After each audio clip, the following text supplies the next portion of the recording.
एक दिन उड़ने वाला तोता ऊंचे पेड़ से फड़फड़ाते हुए नीचे उतरता है। गांव की झाड़ू लगाने वाली लड़की रानी उसे देखकर डर जाती है, लेकिन तोता हेलो रानी बोलकर हंसने लगता है।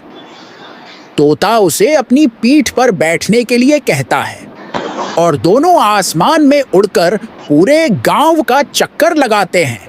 रानी उसे भुनी हुई मूंगफली खिलाती है और तोता उसे अलग अलग जगह पक्षियों की आवाजें सुनाता है। दोपहर होते ही तोता अचानक अपनी चोंच पकड़कर कराहने लगता है। रानी सोचती है शायद उसने कुछ गलत खा लिया। तभी तोता अपनी चोंच से एक चांदी की घंटी गिरा देता है और फिर रोने लगता है क्योंकि किसी ने लाइक और सब्सक्राइब नहीं किया।